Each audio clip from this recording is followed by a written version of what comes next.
여러분 안녕하세요. 네, 영화 어떻게 보셨는지 다들 궁금합니다. 그 원작 소설 정은정 작가님의 베스트셀러였던 동명 소설이죠. 읽고 오신 분도 많으실 거라고 생각합니다.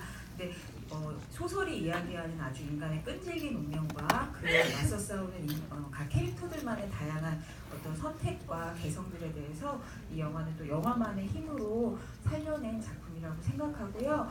그러기까지 감독님의 어떤 고민과 그리고 배우들의 아주 강렬한 연기가 영화를 꽉 채우고 있다고 생각합니다. 그래서 오늘은 그에 대해서 가장 잘 얘기해 주실 수 있는 두 분을 모시고 이야기를 함께 하려고 하거든요. 이 영화의 각색과 연출을 함께 맡아주신 추창민 감독님하고요. 그리고 주인공 류승룡 배우님 모시고 특별히 배우님의 연기들에 대해서 좀 포커싱을 맞춘 메가 토크 진행하려고 합니다. 큰 박수로 두 분 맞이해 주세요.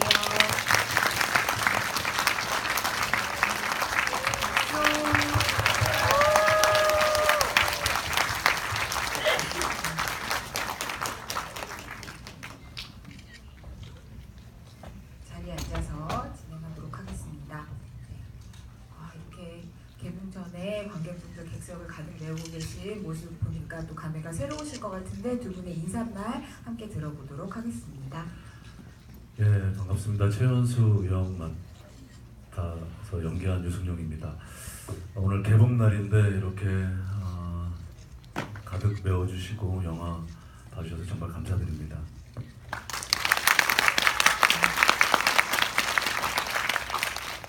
네, 7년의 밤을 감독한 주창민입니다. 저도 이렇게 개봉날 만나 뵈서 반갑기도 하고 떨리기도 합니다. 좋은 의견 주시면 제가 할 수 있는 한 성실하게 대답하겠습니다. 고맙습니다.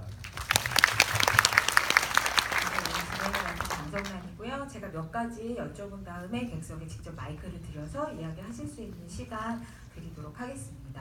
네, 아무래도 두 분이 이 작품이 처음 인연이 아니시잖아요. 방의 왕이 된 남자에서 이미 찰떡같은 호흡을 맞춰보신 바 있으신데 사실 저는 여기서 류승룡 배우님이 연기하신 최연수라는 캐릭터를 어떤 감정을 가장 굵게 가지고 가야 하는 역할이라고 제가 기사로 써야 한다면 되게 한마디로 정리하기가 어렵다는 생각을 영화를 보면서 많이 했어요. 그래서 막 되게 아버지로부터 이어지는 죄의식을 또 끌어안고 있는데 한편으로는 또 여자아이를 죽인 데 대한 죄책감을 느끼고 있고 또 거기에다가 또 아들에게 그걸 물려줘서는 안 된다는 되게 복잡한 감정을 한 번에 가진 인물이라서 이렇게 연기하시기가 만만치 않으셨을 것 같은데 류승룡 배우님의 어떤 면모를 보고 맡기신 건지 감독님한테 먼저 여쭤보도록 하겠습니다.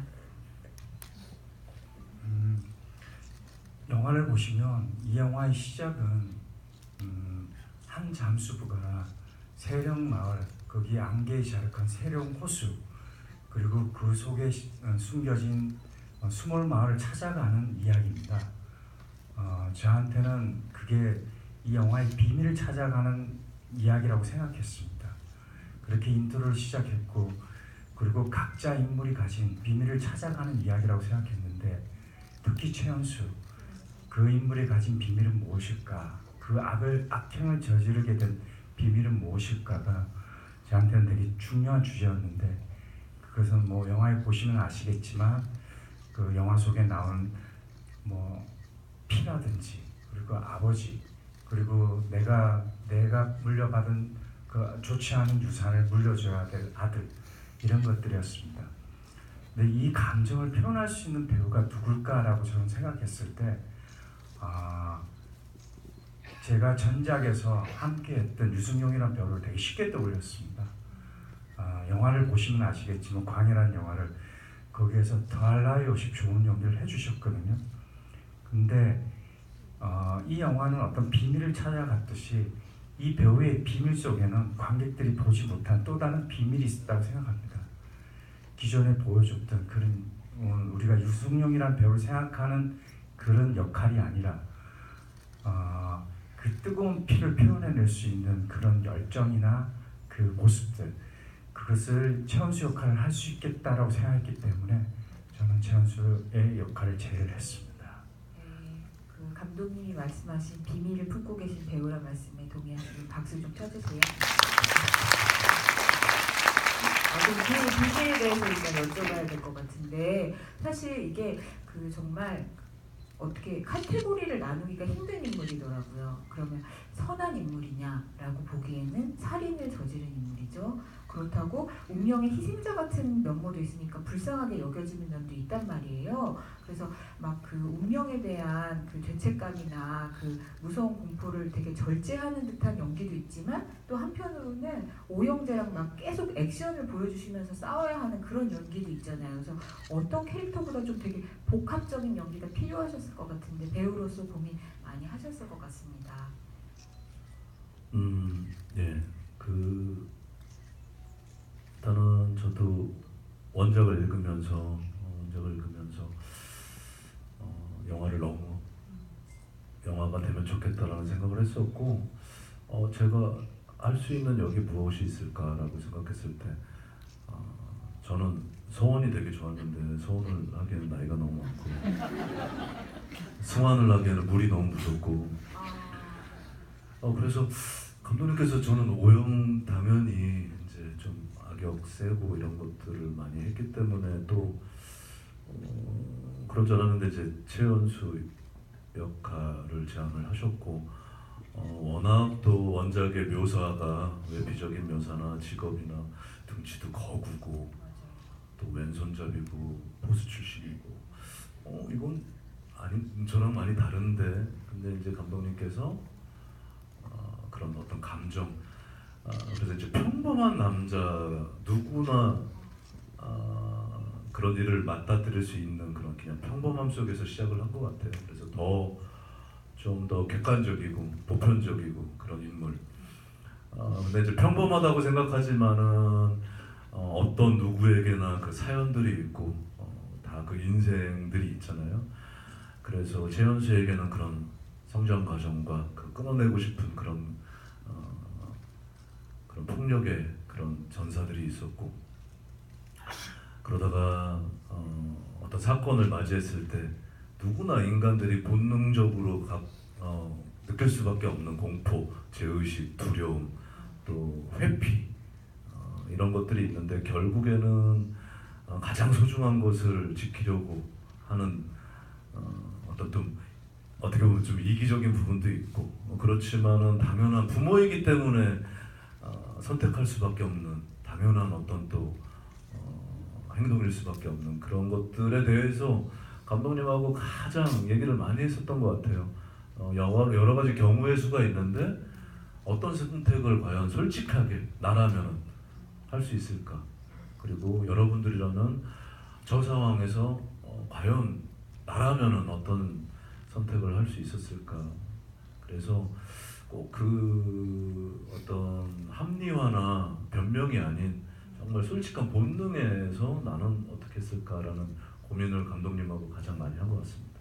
네, 그래서 저도 영화를 보면서 느낀 건데 이 영화의 캐릭터들을 어떻게 해석할까는 관객분들마다 굉장히 천차만별이고 다를 것 같다 하는 생각이 들었습니다. 그래서 그런 연기와 연출을 해주신 영화를 만날 수 있다는 게 되게 한국 영화에서 오랜만에 반갑게 느껴지는 점이기도 했고요. 그리고 그런 면에서 감독님께 이어서 여쭤보자면 그 주인공 최연수 역할을 해주신 유승용 배우님뿐만 아니라 이 영화에 나오는 장동건, 송세벽, 고경표 뭐 이런 다른 배우님들도 모두 사실 기존에 우리가 주로 접해왔던 이미지와는 많이 다른 연기를 보여주셨다고 할 수 있을 것 같아요. 그래서 캐릭터를 배우와 매칭을 하실 때 기존에 보여주지 않았던 새로운 연기를 보여주는 방향으로 짜신 이유가 있는지 궁금합니다. 제가 시작할 때 말씀드렸던 이 영화는 비밀을 찾아가는 이야기고 또 그 숨겨진 이면을 찾아가는 이야기였는데, 캐스팅을 할 때도 저는 똑같은 생각을 했습니다. 우리가 흔히 생각하는 어떤 배우의 면면과 그의 매칭되는 이미지들, 그러니까 뭐 쉽게 말해서 원작에 나오는 사이코패스라면, 엘리트 사이코패스라면 되게 화이트 칼라고 그리고 날카로운 안경을 쓰고 쉽게 말해서 장동건 씨의 모습에 대해서 그렇게 크게 변화가 필요 없다라고 생각했습니다. 그리고 동건 씨는 외모적으로 봤을 때 어쩌면 되게 합당하다고 생각했는데 그 이면에 숨겨진 또 다른 모습을 표출해내고 싶어서 동근 씨는 개인적으로 만나보면 되게 선하고 착한 사람입니다. 젠틀하고. 근데 인간인 이상 선함만을 가질 수 없다라고 생각했기 때문에 그 이면에 있는 모습을 찾다 보니 40대의 남자들이 가지는 흔한 모습들, 탈모라든지 그리고 약간의 곱슬 이런 것들을 주어서 다른 내면의 이면의 모습을 연기해내길 바랬고요. 송세벽 씨 같은 경우도 흔히 관객들은 약간은 코믹스러운 느낌 그리고 약간은 바보스러운 이런 모습들을 많이 기억하시는데 제가 개인적으로 아는 송세벽 씨는 전혀 다른 면이 있습니다. 그래서 다른 감독님이 쓰기 전에 내가 쓰자라고 생각했고 그래서 지금의 그 송세벽 씨한테 승환의 모습을 보여달라고 말을 했습니다. 그 잠수부들은 제가 취재를 해봤을 때 대부분 좋은 몸, 자유로운 영혼, 그리고 몸에는 문신, 머리도 되게 자유롭게 빡빡 깎거나 파마를 하거나 그랬는데 이제 새벽 씨한테 제가 그렇게 외모적으로부터 조금 기존의 모습과 다른 모습을 보여달라고 말씀을 드렸죠. 승용 씨도 마찬가지입니다. 보통 많은 역할을 강력한 모습을 해주셨는데 예를 들어 장수라든지 그런 모습을 보여주셨는데 승용 씨 이면에는 따뜻한 소시민의 모습 그리고 그걸 어쩔 줄 몰라 하는 그런 모습이 충분히 있었기 때문에 어쩌면 누구보다도 그걸 잘 발현해 주실 수 있으리라 믿었고 그렇게 해서 각자의 캐스팅을 하게 된 겁니다. 고경표 씨 얘기도 해주세요. 경표 씨는 처음에는 제가 그렇게 익숙한 배우가 아니었어요. 4년 전에는. 근데 이제 고경표란 배우를 저한테 누군가 소개할 때 지금 영화 속에 보셨던 그 살이 많이 빠지고 머리를 빡빡 깎은 어떤 사진을 저한테 보여주셨어요. 그 모습을 보고 이게 소은이 같다라고 생각했어요. 그래서 경표 씨한테 제가 역으로 이렇게 살을 빼고 머리를 빡빡 깎으면 나는 당신과 연기를 하고 싶다라고 말씀을 드렸어요. 그렇게 경표 씨가 16kg인가를 뺐어요. 빼고 머리를 빡빡 깎고 그래서 만족을 하면서 그렇게 캐스팅을 했습니다. 네, 우와, 다들 엄청난 변화의 노력을 하신 거군요. 근데 아마 저와 같이 느끼신 분 많으실 것 같은데 류승룡 배우님은 이 작품을 보기 전까지 되게 따뜻하고 유쾌한 그 서민적인 어떤 이미지와 함께 또 되게 강렬하고 센 카리스마를 보여주시는 역할 이렇게 두 가지가 제일 먼저 떠올랐거든요. 근데 이 영화를 보고 그 기존 이미지와는 되게 다른 캐릭터다. 연기를 되게 잘 해내신다 이렇게 느꼈어요. 그래서 그 배우님께도 이 캐릭터가 기존에 많이 해오셨던 역할과는 좀 다른 도전이다 이렇게 느껴지셨는지 궁금합니다. 배우로서 정말 그동안은 얼굴에 가면을 쓰는 변발이라든가 혹은 몸을 크게 한다든가 아니면 좀 안 된다든가 이런 거에 신경을 많이 썼다고 하면은 이번에는 정말 처음부터 끝까지 그 감정 그리고 솔직한 감정에 대해서 감독님하고 가장 대화를 많이 한 것 같아요. 그래서 정말 그런 큰 죄를 저질렀다면은 계속 오돌오돌 떨 것인가. 근데 의외로 또 되게 평범하게 밥도 먹고 이렇게 웃기도 하고 그런 지점들에 대해서 또 한 영화 속에서 이렇게 많은 눈물, 이렇게 많이 감정을 혹사하고 소진하고 그랬을 때 이제 진짜 솔직한 우리가 텍스트로 혹은 이런 탁자 위에서 이렇게 감독님하고 얘기를 하고 막상 현장에 가면 그게 아니에요.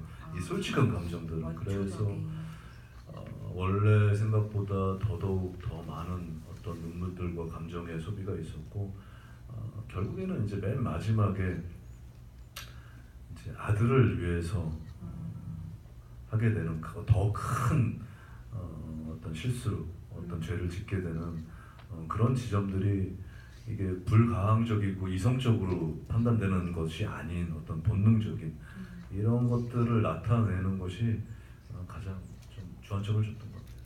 네, 그 배우분들의 연기가 가장 큰 볼거리 중 하나라고 다들 느끼셨나요? 네, 저와 같이 느끼시나요?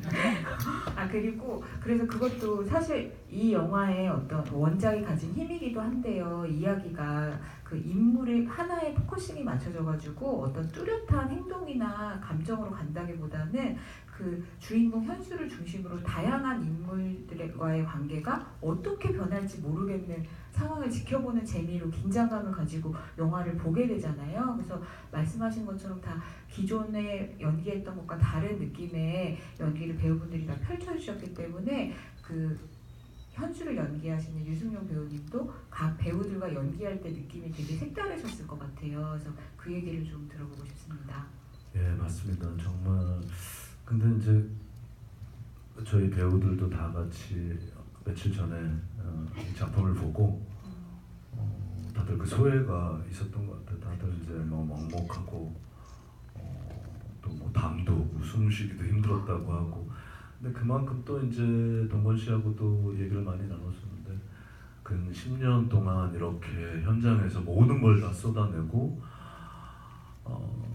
또 이제 작품을 보고 나서 정말 감독님께 모든 배우들이 고마움을 표현을 했고 그 당시에는 너무나 몸도 마음도 영혼도 처절하게 치열하게 모든 걸 쏟아냈기 때문에 되게 어떨 때는 좀 원망스럽기도 하고 정말 끈질기시거든요. 정말 오로지 진짜 작품. 그래서 지금에 와서는 그때 와 좀 더 따라갈 걸 감독님의 그 열정을. 아무튼 근데 이제 배우들이 끝나고 나서 이 결과물을 보고 너무 이제 감사한 거죠. 모든 어떤 감정들에 대한 총체적인 그런 감정의 블록버스터잖아요. 그래서 마음껏 배우로서 놀 수 있고 자기가 할 수 있는 한계치를 극복해 주시고 끄집어내 주시고 또 쓰러지고 칭얼거릴 때 일으켜 세워 주시고 또 뒤에서 밀어 주시고 앞에서 당겨 주시고 이런 것들에 대한 고마움과 감사함이 저뿐만 아니라 모든 배우들이 그게 되게 영광스러움과 또 감사함과 행복함과 그리고 경애를 표했고요. 진짜 장동건 씨는 보셔서 아시겠지만은 정말 작품 내내 오영재로 있었어요. 현장 내내. 그래서 정말 저하고도 내외하고 그리고 정말 제 목을 잡고 위에서 내려다보았을 때는 정말 무서워서 제가 특별히 현수의 뭐 오영재에 대한 이렇게 무서워해야지 이런 생각을 안 했어도 현장에서 주는 어떤 그 느낌만으로 충분히 그 연기를 할 수 있었고 우리 고경표 배우도 정말 분장도 따로 했어요. 분장도 따로 하고 현장에서 처음 딱 맞닥뜨렸을 때 그 아버지를 7년 동안 원망한 그 눈 그리고 그리움, 보고 싶음 그리고 이런 것들이 다 표현이 됐던 것 같아요. 그래서 그랬고 우리 송세벽 씨 봤는데 너무 멋있는 거예요. 네, 남성미가 철철 흐르시더라고요. 정말 세벽 씨도 몇 개월 전부터 살을 빼고 진짜 운동하고 그래서 그런 멋스러움이 나온 것도 물론 배우들이 노력을 했지만 이 감독님이 정말 뛰어난 조련사인 것 같아요. 지금 네, 감독님 너무 감사합니다. 이 자리에 어쩔 줄을 몰라 하시면서 몸둘 바를 몰라 하고 계십니다. 그럼 그 얘기를 조금만 더 몰아가도록 하겠습니다. 아까 대기실에서 감독님께서 연기 얘기할 때 자기도 모르게 배우들 앞에서 연기 시범을 보여줄 때가 있다고 하셨잖아요. 그래서 그 유승용 배우님이 기억하시는 감독님의 명연기가 빛났던 장면이 있다면 어떤 장면인지 얘기해 주실 수 있을까요? 기가 막혀요. 그 뭐 전작에서도 모 감독님께서 이제 이렇게 시연을 보여주셨는데 그때는 이제 몹쓸 시연이라고 했는데 감독님께서 이제 오랫동안 생각을 하셨구나. 예를 들면 제 첫 촬영이 뭐였냐면 그 사고를 치고 그 카센터에서 이제 차를 맡겨놓고 잠시 잠들어 있다 깨는 장면인데 그게 제 첫 촬영이었어요. 근데 저는 되게 어리석고 좀 1차적으로 이렇게 깨우면은 뭐 이러려고 그랬었는데 감독님께서 그냥 딱 있다가 깨우면 눈을 딱 뜨고 이런 연기를 그걸 시연을 해주셨다는 예, 거죠? 예, 예. 아 근데 저거구나. 그러니까 왜냐면 비록 하루지만 그 지옥같이 긴 어마어마한 그 이성적인 그 감정적인 그런 소모를 육체적인 소모를 했고 그렇죠. 완전히 그 비몽사몽 그 또 꿈을 꾸게 되고 그런 상황에서 제가 너무나 일차적인 연기를 선보여서 첫 촬영부터 굉장히 실망하시는 그런 저도 언제 기회가 된다면 감독님의 명연기를 한번 보고 싶습니다. 네. 네, 안 보시는 게 좋을 것 같아요. 겸손하게 말씀하셨네요. 그렇군요. 근데 사실 여기 원작 읽고 오신 분 손 한번 들어봐 주실래요? 얼마나 있으신지 궁금해서. 꽤 많이 읽으셨네요. 근데 제가 원작을 읽어보니까 영화랑 다른 점들을 눈여겨보게 됐는데 제가 제일 흥미있었다고 느껴지는 선택이 뭐였냐면 사실 이 영화에도 중요한 대목은 나오긴 하는데 그 각 인물마다 소설은 그 사람들의 과거를 이제 설명하고 회상을 하는 형식이라서 이 사람이 왜 지금 이런 말을 하고 이런 성격인지 약간 우리 사회의 어떤 과거를 돌아보는 것 같은 느낌으로 과거가 나오거든요. 근데 저는 꽤 과감하게 감독님이 각색도 직접 하셨으니까 선택할 그거를 많이 생략하셨다고 느꼈어요. 그래서 마치 왜 이런 사람들인지 내가 다 아는 게 아니라 지금 우리 눈앞에 그냥 던져진 인간들을 보는 것 같은 느낌이 더 세더라고요, 영화는. 그렇게 하신 이유를 좀 여쭤보고 싶어요. 그 어떤 사연에 대해서 어떤 사람에 대해서 또 그 사람이 이제 만드는 행동에 대해서 그게 단순히 설명되어질 수 없다라고 저는 생각했습니다.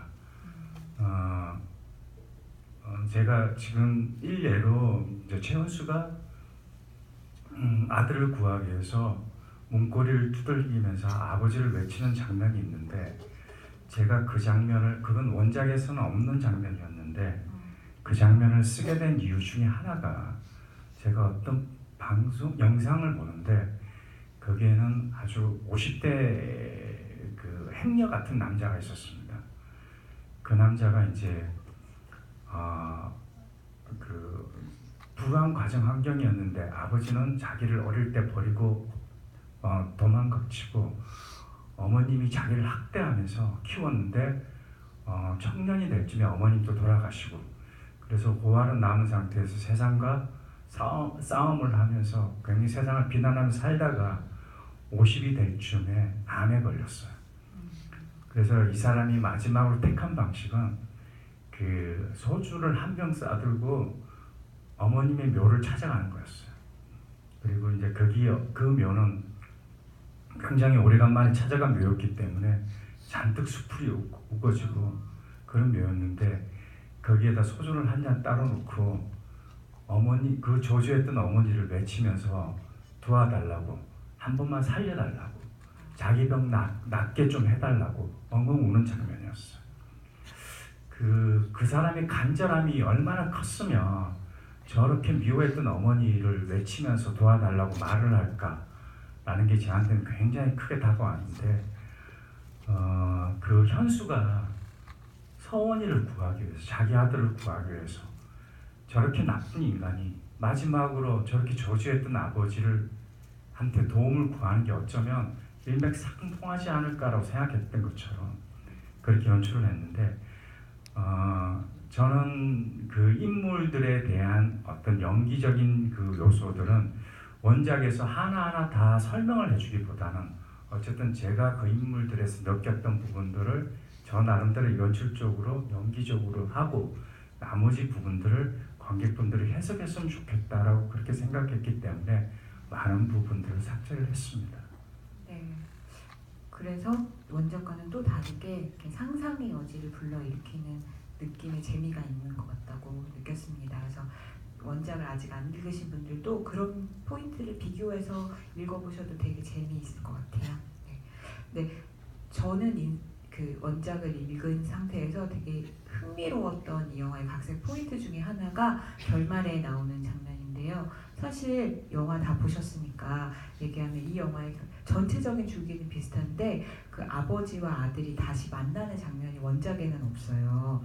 그래서 그 장면이 근데 이 영화의 주제로 이렇게 미루어 볼 때 굉장히 중요한 감정적 파고가 일어나는 장면이잖아요. 그래서 그걸 어떻게 연출을 하시고 또 그 장면에서 이 현수의 표정이 제가 본 중에는 영화에서 가장 편안한 표정을 하고 있는 것 같다고 느꼈거든요. 저 사람이 드디어 약간 자기 운명의 굴레에서 벗어난 것 같다 이런 느낌을 받았는데 어떤 눈빛으로 아들을 바라봐야 한다고 생각하셨는지 여쭤보고 싶습니다. 예. 아무튼 7년 동안 수많은 죄의식 그리고 죄책감에 시달렸고 어찌됐건 그 부분도 사실 감독님하고 굉장히 많이 대화를 나눴죠.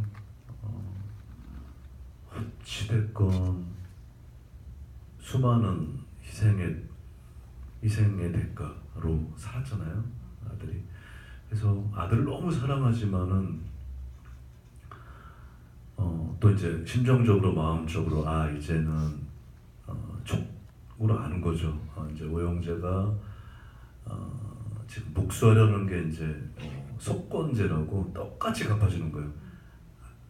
똑같이 자식을 죽이고 아내도 죽게 하고 똑같은 고통을 주는 그런 복수죠.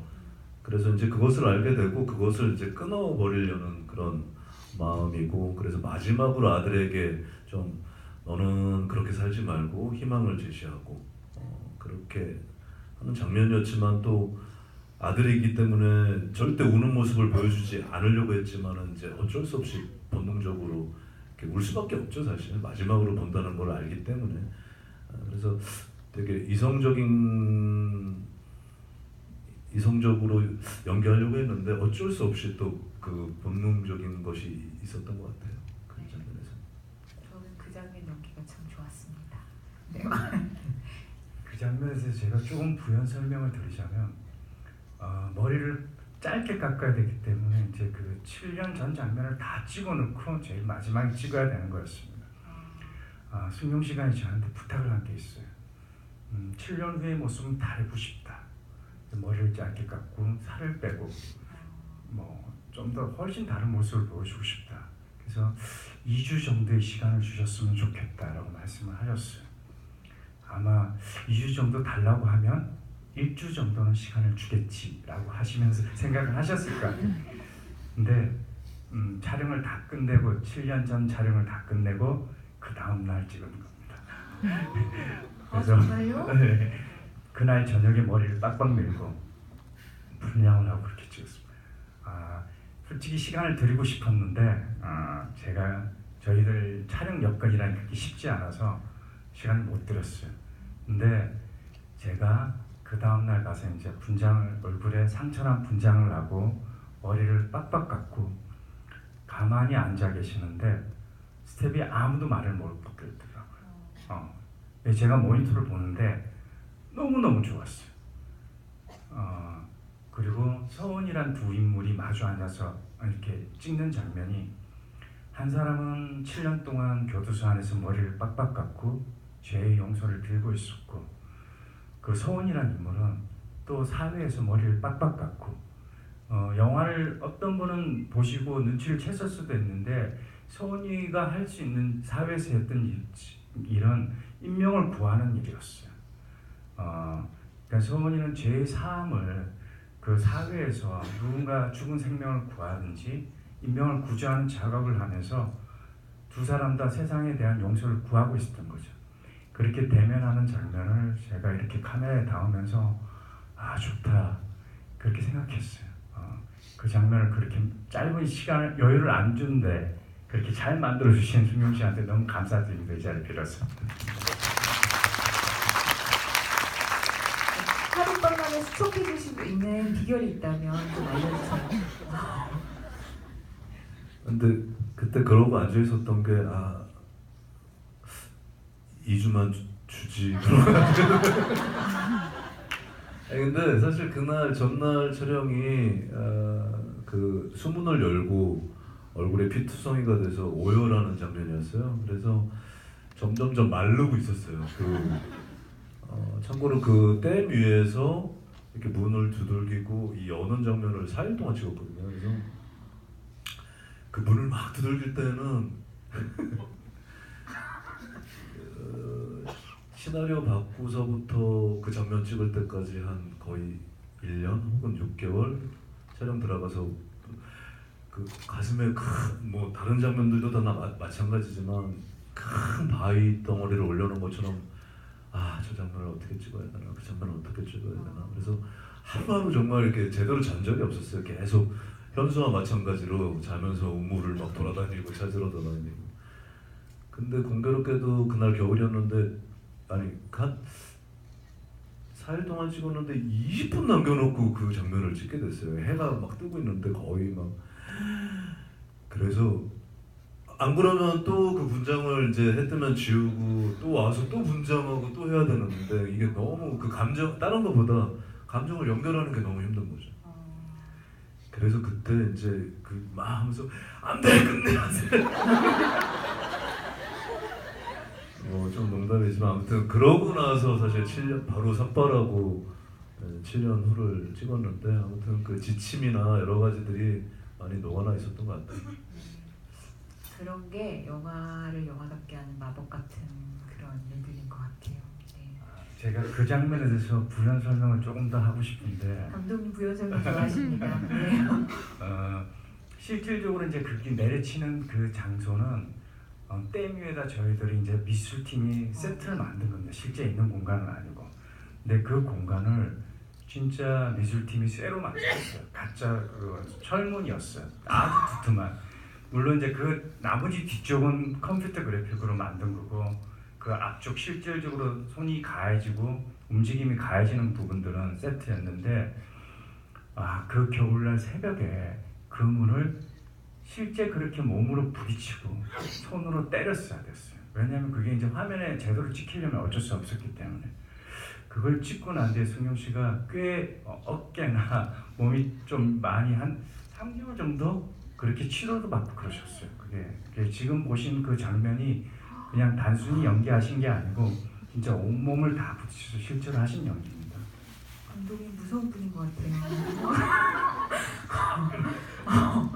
왜 배우님께서 끈질긴 감독님이라고 하셨는지 이제야 정말 알 것 같습니다. 네. 그 세트 얘기해 주셔서 말씀인데요. 전 사실 최근 본 한국 영화 중에 영상의 설계, 미장센, 분위기 같은 것들이 진짜 잘 잡혀 있는 그래서 세령마을 전체가 이 영화가 이야기하고 있는 비밀이나 인간의 어떤 운명의 굴레 같은 걸 막 이렇게 보여주는 공간 같다는 되게 느낌을 많이 받았거든요. 그래서 그런 부분에 대해서도 감독님께서 워낙 끈질기시니까 되게 꼼꼼히 설계하셨을 것 같은데 한 말씀 여쭙고 싶습니다. 원작을 읽으신 분은 잘 아시겠지만 거기 세령마을이라는 공간은 저는 또 하나의 주인공이라 생각했습니다. 이 공간이 제대로 표현되지 않는다면 영화를 반만 찍는 거라 생각했고 그렇다 보니 이제 그 세령마을 그리고 세령호 그리고 거기에 벌어지는 댐 그 부분만은 이제 제대로 찍고 싶었는데 실질적으로 그게 한 곳에 모여 있거나 아니면 그렇게 잘 표현되기는 어려웠던 것 같아요.